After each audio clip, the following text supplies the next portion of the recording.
প্রায় 1-2 বছর পর আজকে যাব হচ্ছে বাগানের দিকে, সেটা আপনাদের সাথে শেয়ার করব।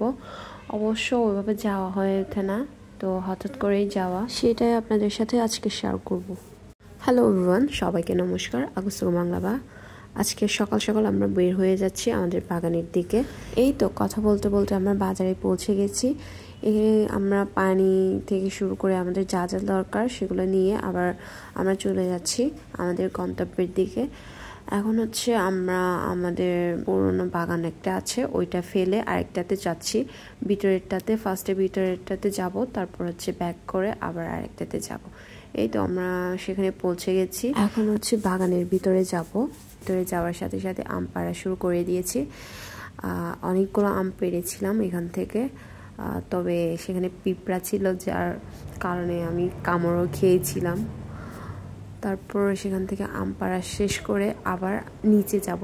অবশ্য বাগানে অনেকগুলো গাছপালা উঠে গেছে, সেগুলো ওইভাবে কাটা হয় না, কারণ বাবারও অনেক বিজি থাকে, তো ওইভাবে কাটা হয়ে ওঠে না, সেই জন্য অনেক বেশি একদম ঝুপের মতো হয়ে গেছে। এগুলো প্রায় মাসে মাসে কেটে ফেলতে হয়, তখনই সব ক্লিয়ার একদম সুন্দর থাকে। তবে ওইভাবে কাটা হয় না, মাঝে মাঝে কেটে ফেলে যখন একটু সময় পাই, কিন্তু ওইভাবে সময় পায় না, সেই জন্য আর কেটে ফেলাও সম্ভব হয়ে ওঠে না। এখন আবার বের হয়ে যাচ্ছি আরেকটা বাগানের দিকে, যেটা ফেলে আমরা ভিতরে গিয়েছিলাম, সেই বাগানের দিকেই যাচ্ছি। এই যে এখান থেকে যাব। এই তো কথা বলতে বলতে আমরা পৌঁছে গেছি আরেকটা বাগানে। এখানে হচ্ছে সবগুলাই আমের গাছ। এই বাগানটা হচ্ছে শুধু আমের বাগান, সেজন্য কোনো কিছু লাগানো হয়নি, শুধু আম গাছই আছে।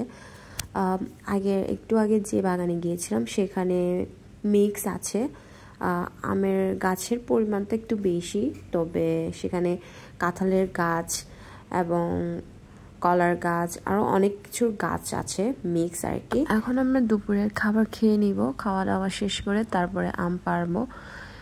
দুপুরের খাবারে ছিল ডিম ভর্তা, মুরগির মাংস, সবজি, মাছ, অনেকগুলো তরকারি ছিল। আপনারা যারা কোনোদিন কলার পাতার মধ্যে ভাত খাননি, অবশ্যই ট্রাই করে দেখবেন, ফিলিংসটাই আলাদা। আম খাওয়া শেষ করে বাড়ির জন্য আম পাড়া শুরু করে দিব। অবশ্য বাড়ির জন্য না, আমি চট্টগ্রামে নিয়ে যাব, সেজন্য অনেকগুলো আম পেড়ে নিয়ে যাব।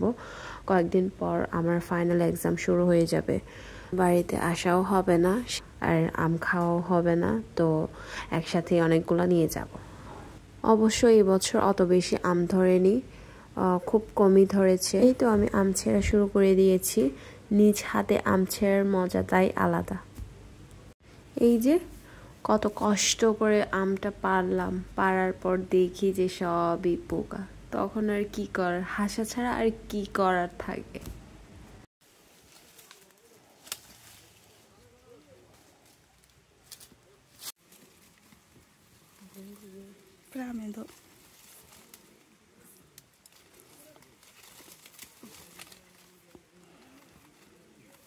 এই তো অনেকগুলো আম ছেঁড়া শেষ, এবার বাড়িতে ফেরার পালা, বাড়িতে চলে যাব।